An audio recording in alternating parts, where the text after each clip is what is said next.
अच्छा, हमारे बाजार का इंटरेस्टिंग ट्रेंड है सर।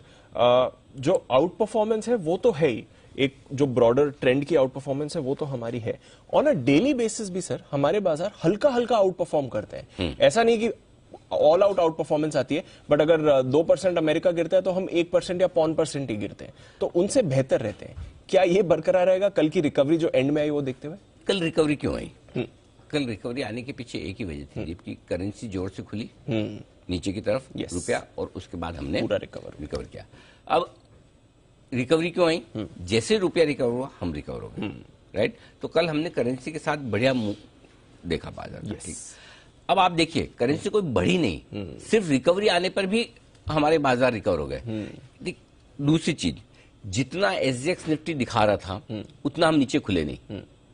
Yes, correct. खुल सकते थे ज्यादा, आराम से खुल सकते थे, हो सकता और जहां खुले वहीं पर आपने थोड़ा बहुत इधर उधर करके टाइम पास करके बनाकर वापस से आप ऊपर हो गए, करेक्ट। सो पॉइंट ये है दीप कि मार्केट जितना ग्लोबल मार्केट्स कह रहे हैं उससे कम गिर रहे हैं। रिकवरी का अगर पहला भी कोई संकेत मिलता है तो उस पर रेस्पॉन्ड कर रहे हैं। कोई एक आध दिन बीच में ऐसा चला जाता है जिस दिन आप अनएक्सपेक्टेड थोड़ा सा खराब हो जाते हैं, जैसे शुक्रवार का था, बट अदरवाइज ब्रॉडली हमारे मार्केट ने एक आउट परफॉर्मेंस करने का मन बना रखा है। वो सही भी है, क्योंकि दो वजह है उसकी। एक, जितनी इकोनॉमी कोई यूरोप की और अमेरिका की खराब हो रही है या हो सकती है, उतनी डर या उतनी संभावना हमारी नहीं है। दूसरी बात यह कि जितना एफआईज बेचने के मूड में है उसके सामने हमारा लोकल फ्लो है जो हम मैनेज कर सकते हैं। आप देखिए, 2-3 महीने से तो क्या किसके पैसे बने? किसी के नहीं। उसके बावजूद एसआईपी हाईएस्ट लेवल पर है।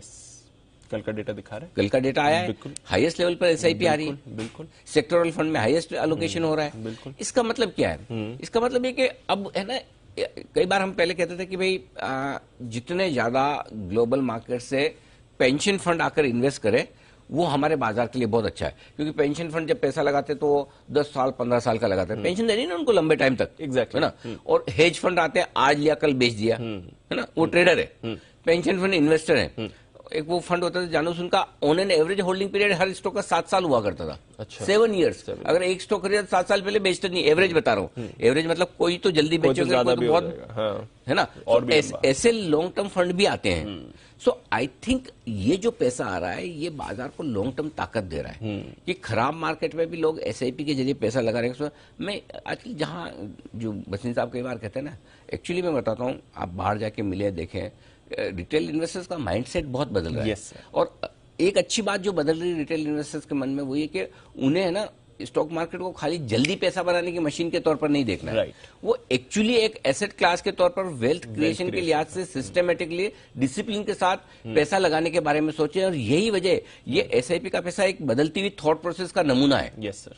कि आप सिर्फ आज पैसा लगाएं, ये शेयर खरीदें, कल बढ़ जाए बेच दें, उस प्रोसेस से हटकर कितने ऐसे लोग आ गए हैं मार्केट में जो हर महीने डिसिप्लिन के तौर पर पैसा लगाना चाहते हैं। और ये जो पैसा आ रहा है ये भारतीय बाजारों को स्टेबिलिटी दे रहा है। तो हमारी इकोनॉमी की ग्लोबल मार्केट्स के मुकाबले में बेहतर परफॉर्मेंस और हमारे बाजारों में जो पैसा आ रहा है, ये दोनों चीजें हैं जो भारतीय बाजारों की आउट परफॉर्मेंस, बेहतर प्रदर्शन जारी रखेंगे। इसमें कोई किसी तरह की कोई आपको शंका नहीं होनी चाहिए। समझ गया सर। तो ये जो आउट परफॉर्मेंस है ये रहेगी। अब थोड़ा उतार चढ़ाव डेली बेसिस पर आपको दिख सकता है, बट वैसे अच्छी परफॉर्मेंस रहेगी।